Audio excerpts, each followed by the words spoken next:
Welcome to 5 Points of Articulation. Today we're taking a look at the DC Multiverse McFarlane Collector Edition Huntress. Originally conceived as Helena Wayne, the future daughter of Batman and Catwoman, she was retconned as Helena Bertinelli, surviving daughter of a mob family. Huntress has been a member of Birds of Prey, Justice League International, and The Outsiders. She's been on a lot of wish lists for a long time, but now that she's here, how does she stack up? Starting with the packaging and I guess when you have swappable faces, the risk is that they may fall off in the box. That box has some shiny silver accents. On the spine, we see this is number 23 in the Collector Edition series, and that this version of Huntress comes from the New 52. For those hoping to find their Helena in stores, here's the UPC. On the back, we get some pretty nice artwork. Easy there, Rudolph. Based on that bright red nose, she should probably lay off the sauce. Also, I can't exactly say I ever expected to see a random pair of panties on a DC Multiverse box. For packaging, Huntress gets 5 points. Moving on to presentation, and Huntress stands at 7 inches, or 17.5 centimeters, and while not complete reuse, shares a lot of parts with Arkham City Catwoman, specifically the arms, the legs, and the boots and feet. Alternately, her head, torso, and hands are new.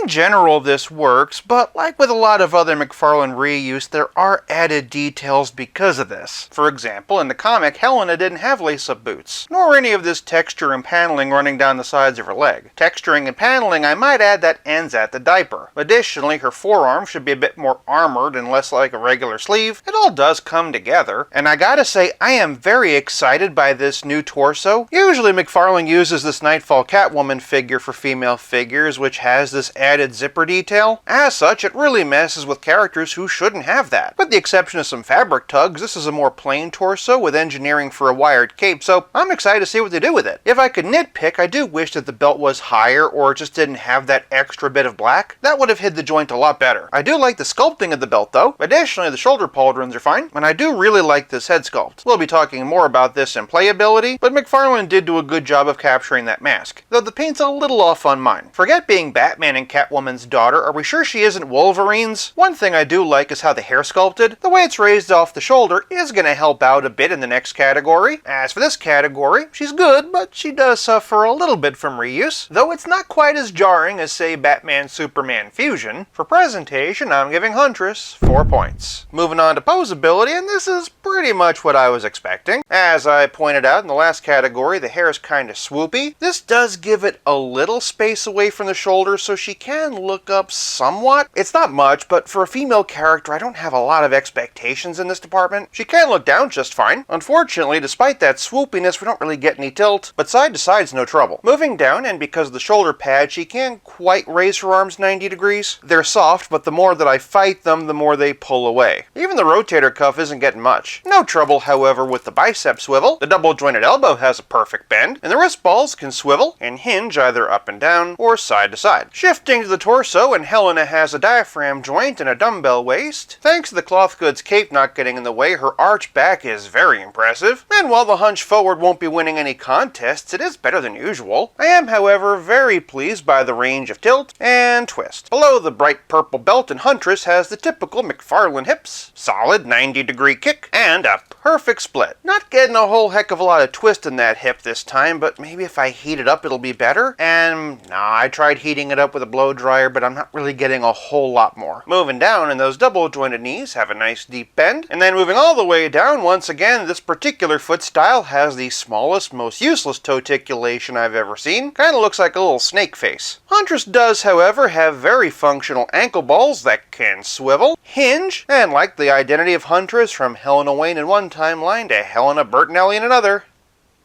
pivot. When it comes to the articulation of female characters, I always grade on a curve. Even so, for Posability, I'm giving Huntress 4 points. Moving on to Playability, and we have a trading card and a figure stand. Because it's a collector edition, it has that nice silver foil. If you want to read what that says, pause here. Speaking of silver, the DC logo's been punched with silver on that figure stand. I will say this line has been a bit inconsistent in that department. On that note, she does not have a trading card stand, but that's okay. What Helena does have is Huntress-specific accessories. You'll notice that she comes preloaded with trigger hands, but unlike most DC Multiverse figures, she actually comes with a triggered weapon, her signature crossbow. No extra paint, but there is an arrow knocked in and ready to go. Huntress can hold that in either hand. Once she's all out of arrows, though, Huntress does have a pair of interchangeable fists and a pair of open gesture hands. The showstopper, however, is her head. As we've already seen, her faces are swappable. So in addition to this stoic face she comes preloaded with, she also has an honest-to-goodness smiling face. Not gonna lie, my flabbers are gasted. After years of so many female DC characters being sourpusses, this is so refreshing. That said, if you prefer a more classic look, she also comes with that faceplate. What's cool about that is it actually includes some hair, all the better to hide the effect. Aloy, I'm looking at you. Speaking of classic looks, by the way, and there is that option as a Platinum Edition. I love that McFarlane is experimenting with this, and I hope to see a lot more of it, especially character smiling. I could see some collectors being disappointed that we got alternate faces instead of alternate heads, mainly hoping to get some different hairstyles. I think the perfect system would have been to have action hair and static hair. That way you could really mix and match. Personally though, I'm fine with this, and I'm just excited to get some more options. Honestly, I can't wait to see what McFarlane does with this next. That said, of course, I do need to draw attention to this wonderful wired cape. Although there is trim all the way around, there isn't any actual wire in the bottom, but honestly, that's fine. I'm super happy to be getting a wired cape with this character, and it does add a lot of value. Even with amazing accessories, playability is also about how well your figure plays with others. For the closest thing to a Birds of Prey comparison we have so far, and here's Cassandra Cain Batgirl. Otherwise, and here's Art of the Crime and 3 Jokers versions of Barbara. But for the rest of the Bat family, and here's Mattel and Rebirth versions of Damian, as well as Nightfall and Rebirth versions of Tim Drake. Well, the box says Rebirth, but it's really more Infinite Frontier. Since this is a New 52 version of Huntress, though, it only makes sense to bring out Tim Drake's Red Robin look. With that in mind, and here's New 52 versions of Red Hood and Nightwing. For a couple of classic blue and black Nightwings, however, and here we have Titans and Better Than Batman, and hey, why not bring out Arsenal for a little extra Outsiders love. For the head of the Bat family, though, and here's 3 Jokers and Rebirth versions of Batman. For a few other options, though, and here's the blue and gray and black and gray versions of Hush, blue and gray and black and gray versions of Nightfall, and for a couple of video game options, Arkham Knight and Arkham City. For a relative scale comparison, here's Huntress with Pizza Spidey and the Spectacular Spider-Man, and as always, here she is with Stealth Iron Man. With a crossbow, 2 extra faces, 4 extra hands, and a wired cape, for playability, Huntress gets 5 points. This leaves us with nothing left to discuss but the price. As a McFarlane Collector Edition, Huntress retails for $29.99. Between the accessories and wired cape, it's worth it to me. Hopefully this video has helped you decide if this Huntress is worth hunting down. For price, I'm giving Huntress 5 points, averaging out to a grand total of 4.6 out of 5.